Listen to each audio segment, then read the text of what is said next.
ഈ ഗ്രഹസന്ദർശനം എന്ന് പറയുന്നത് എപ്പോഴും നല്ലൊരു കാര്യമാണ്. പ്രത്യേകിച്ച് ഈ ഡിജിറ്റൽ യുഗത്തിൽ അങ്ങനെയുള്ള സന്ദർശനങ്ങളിലല്ലോ, എല്ലാം ഡിജിറ്റൽ മെസ്സേജുകളാണ്. പക്ഷേ CPM ഇതൊരു രാഷ്ട്രീയ ആയുധമായിട്ട് പണ്ട് മുതലേ മാറ്റിക്കൊണ്ടിരിക്കുകയാണ്. അവരുടെ ഒരു പ്രചാരണ ആയുധമായിട്ടും PR ഒക്കെ പണം കോടികൾ മുടക്കുന്നുണ്ടെങ്കിലും ഗ്രഹസന്ദർശനം ഇപ്പോഴും അവരുടെ ഒരു പ്രധാനപ്പെട്ട പ്രചാരണ പരിപാടിയാണ്, ആയുധമാണ് അല്ലേ? ഉറപ്പായും മാഷേ. കാരണം ഇത് നമ്മൾ പെട്ടെന്ന് ആരും മനസ്സിലാക്കാത്ത ഒരു ഇലക്ഷൻ ടൂളാണ്. ഇപ്പോൾ സാറിന് എത്ര വിരോധം എന്നോടുണ്ടെങ്കിലും ഞാൻ സാറിൻ്റെ വീട്ടിൻ്റെ വഴിയിലോട്ട് എത്തുമ്പോൾ സാർ ഒന്ന് മയപ്പെടും. അപ്പോൾ ഈ ഇലക്ഷൻ ടൂളിനെ വളരെ വിജയകരമായി കഴിഞ്ഞ കാലങ്ങളിൽ നടപ്പാക്കി വിജയിച്ച് വന്ന ഒരു കൂട്ടരാണ് പിന്നെ ഇടതുപക്ഷ മുന്നണി, വിശേഷിച്ചും CPM നേതൃത്വത്തിൽ. ഇത്രയും ഭംഗിയായിട്ട് ഈ സന്ദർശനം നടപ്പിൽ വരുത്താൻ മറ്റൊരു മുന്നണികൾക്ക് ഇവിടെ കഴിഞ്ഞിട്ടുമില്ല. അതിനുള്ള ബേസ് CPM ഉണ്ട് താനും. അതുകൊണ്ട് അവരെ കുറ്റം പറയേണ്ട കാര്യമൊന്നുമില്ല. ഗൃഹസന്ദർശനം ഇപ്പോൾ ഏറ്റവും ഒടുവിൽ അവർ CPM കേരളത്തിലെ എല്ലാ വീടുകളിലും കയറി ഇറങ്ങുകയാണ്. രസകരമായൊരു കാര്യം, നമ്മൾ പിന്നെ കുറച്ച് പിന്നോട്ടിറങ്ങി സഞ്ചരിച്ചാൽ, ചിന്തിച്ചാൽ, ചികഞ്ഞാൽ ചില കാര്യങ്ങൾ വ്യക്തമാവും. വളരെ കൃത്യമായി അവരിതെങ്ങനെ നടപ്പാക്കി എന്നുള്ളതാണ്. എപ്പോഴും ഒരു തിരഞ്ഞെടുപ്പിൽ സംബന്ധിച്ച് കൃത്യമായി എന്ത് വന്നാലും മാറാത്ത ഒരു പിന്നെ വോട്ട് ബാങ്ക് CPM-നുണ്ട്. പിന്നെ നമ്മൾ ഈ സോ കോൾഡ് ഫ്ലോട്ടിംഗ് വോട്ട്സും ഉണ്ട്. അപ്പോൾ ഈ സോളിഡായിട്ടുള്ള വോട്ട് ബാങ്കിനെ വിടും അവർ. പക്ഷെ മറ്റുള്ളവരുടെ വീട്ടിലേക്ക് അവർ ഉറപ്പായി എത്തും, സ്വാധീനിക്കാൻ കഴിയുന്ന ആൾക്കാരുമായിട്ടെത്തും. അങ്ങനെ എത്തിയ ചരിത്രം നമുക്കൊന്ന് പരിശോധിക്കാം. പിന്നെ നമ്മൾ 96-ൽ 96-ലെ തെരഞ്ഞെടുപ്പിൽ ആൻ്റണി സർക്കാരിനെതിരെ ഇവർ പ്രോഗ്രസ് കാർഡുമായി തിരികെ പിന്നെ മനുഷ്യരുടെ സർക്കാർ എത്തും എന്നുള്ള ഒരു പിന്നെ വാദം ഉന്നയിച്ചുകൊണ്ട് ഇവരെല്ലാ വീടുകളും കയറി ഇറങ്ങി, സർവ്വ വീടുകളും കയറി ഇറങ്ങി. ഈ പറഞ്ഞതുപോലെ വീട് കയറി ഇറങ്ങുമ്പോൾ തന്നെ അവർ കൃത്യമായിട്ട് പിന്നെ ആരുടെ വീട്ടിൽ എവിടെ കയറണം, എപ്പോൾ കയറണം, ആരെ കൊണ്ടുവരണം ചില വീടുകളിൽ പിന്നെ എന്നുള്ള കൃത്യമായ ബോധ്യം ഉള്ള ഒരു പ്രസ്ഥാനമാണ് CPM. ഫലം കിട്ടി, ഉറപ്പായും കിട്ടി. പിന്നെ നയനാർ മിനിസ്ട്രി വരുന്നതിന് മുമ്പ് ചെയ്ത ആ ഒരു ഗൃഹ സന്ദർശനം വളരെ വിജയകരമായി അവർക്ക് പിന്നെ ഫലപ്രാപ്തിയിലെത്തിക്കാൻ കഴിഞ്ഞു. വീണ്ടും അത് കഴിഞ്ഞു. 2006 വരെ ഉള്ള സമയം ആ സർക്കാരിന് കഴിയുന്നു. ആ സമയത്ത് പിന്നെ VS സർക്കാരിനെ കഴിഞ്ഞിട്ട് ഈ പിന്നെ ഉമ്മൻചാണ്ടി സർക്കാർ വരുന്നൊരു കാലഘട്ടം. ഉമ്മൻചാണ്ടി സർക്കാർ വന്നപ്പോഴും അന്നും സാറ് ഓർത്താൽ മതി, അന്നും ഈ ഗൃഹസന്ദർശനവുമായി അവർ ഇറങ്ങിയത്.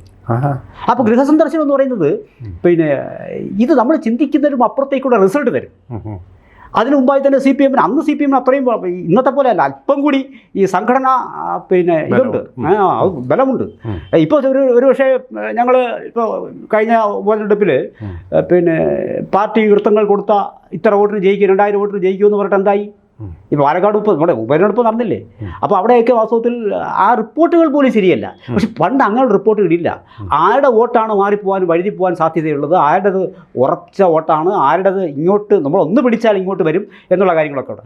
അങ്ങനെ അന്നത്തെ ഉമ്മൻചാണ്ടി സർക്കാരിനെതിരെയും വളരെ കൃത്യമായിട്ടുള്ള ഒരു പിന്നെ ഗൃഹസന്ദർശനം തെറ്റെന്നല്ല ഞാൻ പറയുന്നത്, എങ്ങനെയാണ് ഇതിൻ്റെ ഒരു ടൂളാക്കി ഉപയോഗിക്കുക എന്നുള്ളതിനാണ്, അതാണ് ഞാൻ പറയുന്നത്. അപ്പോൾ അതിനുശേഷം വന്നിട്ട് 2011-16 കാലഘട്ടത്തിലെ പിന്നെ ഉമ്മൻചാണ്ടി സർക്കാരിന് ശേഷം സാർ ഓർമ്മയുണ്ടോ, പിന്നെ നമ്മുടെ രണ്ടാമത് ഉമ്മൻചാണ്ടി വരുന്ന സമയത്താണ് സോളാർ സരിത വിഷയങ്ങൾ വലിയ തോതിൽ അവർ ഗൃഹസന്ദർശനം നടത്തി. എല്ലാം എന്തിനും അധികാരത്തിൻ്റെ ഇടനാഴികളിൽ മുഴുവൻ പ്രശ്നമാണ് എന്ന് പിന്നെ അവർ വരുത്തി തീർത്തു. എന്നിട്ട് അതിനുശേഷം വരുന്ന പിണറായി വിജയനാണ് പറയുന്നത് പിന്നെ ചില അവതാരങ്ങൾ ഈ ഇടനാഴികളിൽ കയറിറങ്ങാൻ ഞാൻ അവസരം കൊടുക്കില്ല. മനസ്സിലായോ? ഇപ്പോൾ പോറ്റി ഉൾപ്പെടെയുള്ള പലയിടത്തും അവതാരങ്ങളാണ്. അതുപോട്ടെ, ഓരോ ഫയലും ഓരോ ജീവിതമാണെന്ന് പറഞ്ഞു. അപ്പോൾ ഇതെല്ലാം അവർ മുൻകൂട്ടി അതിനു മുമ്പ് തന്നെ ഗൃഹസന്ദർശനത്തിൽ കൂടി പറയാതെ പറയുകയും ചെയ്തു. റിസൾട്ടുണ്ടായി, പിണറായി വിജയൻ വന്നു. പക്ഷേ അതിനുശേഷം പിണറായി സർക്കാർ പിന്നെ പിണറായി സർക്കാർ എന്നല്ല, കുറച്ച് ഭംഗിയായി പറഞ്ഞാൽ ഇടതുപക്ഷ സർക്കാർ, പിണറായി വിജയൻ്റെ നേതൃത്വത്തിലുള്ള ഇടതുപക്ഷ സർക്കാർ വരുന്നു. 5 കൊല്ലം കഴിയുന്നു. ഈ 5 കൊല്ലം കഴിയുമ്പോൾ അവർ വീണ്ടും കൃത്യമായി പറയുന്നു പിന്നെ സർക്കാരിനെതിരെയുള്ള പ്രോഗ്രസ് ഒന്നും വെക്കാൻ പറ്റുന്നില്ലല്ലോ. പ്രതിപക്ഷം പോലും അതിന് കൃത്യമായ ശ്രമം നടത്തിയിട്ടുണ്ടോ എന്ന് എനിക്കിപ്പോഴും സംശയമുണ്ട്. അതിനുശേഷം അവർ പറയുന്നു ഈ 5 വർഷക്കാലവും ഞങ്ങൾ നിങ്ങളോടൊപ്പം ഉണ്ടായിരുന്നു എന്ന് ബോധ്യപ്പെടുത്താനാണ് അവർ കരുതിയത്. എത്ര രസകരമായിട്ടാണ് ആ ഒരു ടൂൾ ഉപയോഗിക്കുന്നത് ആലോചിക്കണം. അതിൻ്റെ റിസൾട്ട് ഉണ്ടായി, ബോധ്യപ്പെടുത്തി, പിന്നെ ഭരണത്തിലേക്ക് വന്നു.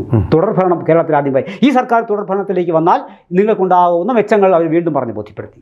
എത്ര ഭംഗിയായിട്ട് കാര്യം നടപ്പാക്കി. അപ്പോൾ ഇത് മുൻകാലങ്ങളിൽ വിജയിച്ച ഒരു തന്ത്രമായതുകൊണ്ടാണ് വീണ്ടും ഇപ്പോൾ ഗൃഹസന്ദർശനത്തിന് ഒരു അവിടെ നിൽക്കട്ടെ. പിന്നെ മാത്രമല്ല ഈ ആടി ഒലഞ്ഞ് നിൽക്കുന്ന ആൾക്കാരുണ്ട്. ഇപ്പോൾ ഭരണവിരുദ്ധ വികാരം ഏറ്റവും വന്ന സർവേയിലൊക്കെ പറയുന്നത് ഭരണവിരുദ്ധ വികാരം 50% ഉണ്ടെന്നാണ് പറയുന്നത്. എന്ത് 50%?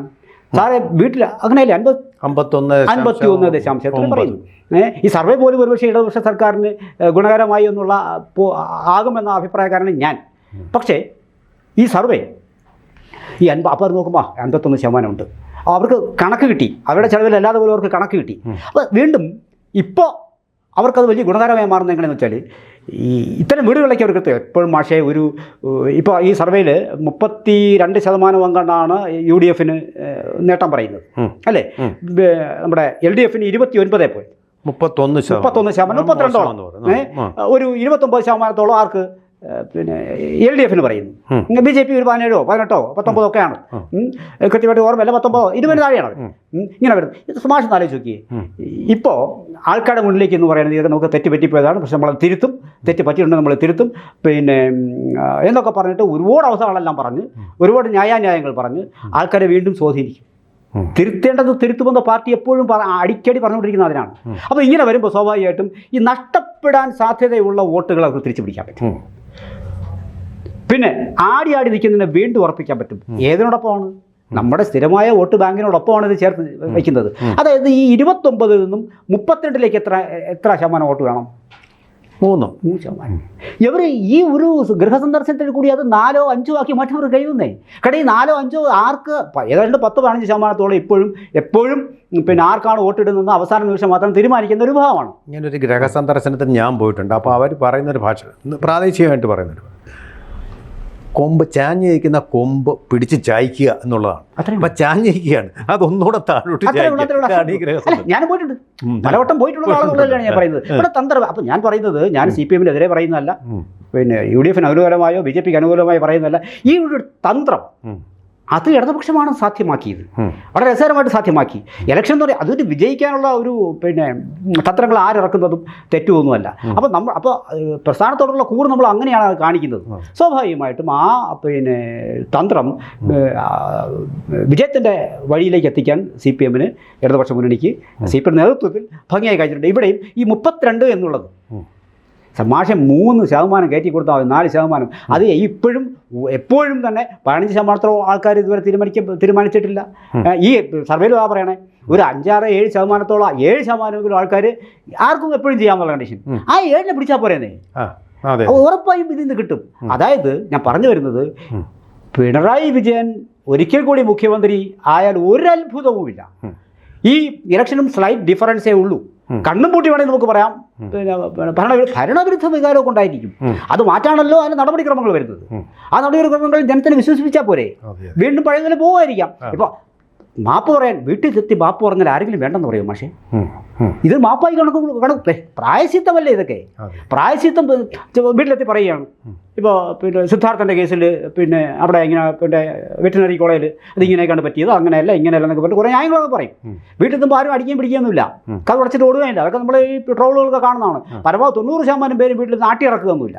ഒരു BJP-കാരൻ്റെ വീട്ടിൽ ചെന്നാലും അതിനേക്കാൾ വൈകാരിക പ്രശ്നമായ യുവതീ പ്രവേശനത്തിന് ശേഷം ഒരു ഗൃഹ സന്ദർശനം നടത്തി മാപ്പ് പറഞ്ഞു. മാപ്പ് പറയാനും പഠിക്കുന്നു. അത് ഇതുവരെ തീർച്ചയായും മാപ്പ് പറയത്തിലാണ്, കുമ്പിടലാണ്, പ്രായശ്ചിത്തമാണ്. അതിനപ്പുറം ചെയ്യാൻ പറ്റും. ഞങ്ങൾക്ക് ചെയ്യാം. ഇപ്പോൾ ശബരിമല ഇങ്ങനെ പറ്റിപ്പോയി, ഞങ്ങളൊന്നും അറിഞ്ഞുകൊണ്ടല്ല, കോടതിയിൽ കിടക്കും, അത് വരും പോകും, ഒക്കെ ശരി. പക്ഷെ അവർക്ക് രാഷ്ട്രീയമായി പറയാനുള്ളത് പറയുക എന്നുള്ളതാണ്. അപ്പോൾ അങ്ങനെ പറയാനുള്ളത് പറയുമ്പോൾ ആ മാപ്പിരക്കലിൽ തീരുമാനമെടുത്തിട്ടില്ലാത്ത വോട്ടേഴ്സ് വീഴും. തീരുമാനം എടുത്തവരിലും കുറച്ച് പേര് വീഴും, ആടി നിൽക്കുന്നതിലും കുറച്ച് പേര് വീഴും. എല്ലാം കൂടി വീണ്ടും ഒരു ഭരണ സാധ്യത ഇദ്ദേഹത്തിന് ഉണ്ട് എന്നുള്ളതാണ്. മാത്രമല്ല മറ്റു വഴികൾ അദ്ദേഹം കണ്ടുവച്ചിട്ടുണ്ടാവും, ഉറപ്പായും കണ്ടുവച്ചു. CPM-ആണ് വളരെ ഭംഗിയായിട്ട് ഈ ടൂൾ ഉപയോഗിക്കാൻ അറിയുന്ന ആൾക്കാരാണ്, പല ടൂളുകൾ ഉപയോഗിക്കാൻ അറിയുന്ന ആൾക്കാരാണ്. ഞാൻ പറഞ്ഞു വരുന്നത് ഗൃഹസന്ദർശനം എന്ന് പറയുന്നത് മറ്റൊരു ടൂളാണ്. ആ ടൂള് വിജയിപ്പിച്ച ചരിത്രമാണ്. പല ഘട്ടങ്ങളിലായി നയനാർ തിരിച്ചു വരാൻ സമയത്ത് അതേ സംഭവം ഉണ്ടായിരുന്നു. വീണ്ടും പിന്നെ VS വരാൻ നേരത്തുണ്ടായിരുന്നു. വീണ്ടും ഒടുവിൽ പിണറായി വിജയൻ വരാൻ നേരത്തുണ്ടായിരുന്നു. പിന്നെ വീണ്ടും പിണറായി വിജയന് ഭരണം ഉറപ്പിക്കാൻ ആ സമയത്തും ഉണ്ടായിരുന്നു. ഇപ്പോൾ അതാ വീണ്ടും വരുന്നു. ഇതൊക്കെ ഇതിനെ വാസ്തവത്തിൽ തടയിടാൻ കഴിയുന്ന BJP ഭയക്കേണ്ട കാര്യമില്ല. BJP ഇനിയും ഒരു 19% വോട്ടിട്ട് 3% കൂടെ പിടിച്ചുകൊണ്ടിരിക്കട്ടെ. അത് CPM തന്നെ പിടിക്കണം നിർബന്ധമൊന്നുമില്ല. ഈ ബേസ് വോട്ട് CPMന് അതുണ്ട്. അതിനോടൊപ്പം കൂട്ടിച്ചേർക്കാൻ പറ്റുന്ന വോട്ടുകളെ സൃഷ്ടിക്കലാണ് വാസ്തവത്തിൽ മാസ് ബേസ് ഉണ്ട്. കൂട്ടിച്ചേർക്കാൻ പറ്റുന്ന സാഹചര്യം സൃഷ്ടിക്കലാണ് ഗൃഹസന്ദർശനം. അത് പോസിറ്റീവായി പരിണമിച്ചു. കൂടുതൽ വാർത്തകളും വിശേഷങ്ങളും നിങ്ങളിലേക്ക് എത്താൻ ABC മലയാളം സബ്സ്ക്രൈബ് ചെയ്യുക, ബെൽ ബട്ടണും അമർത്തുക.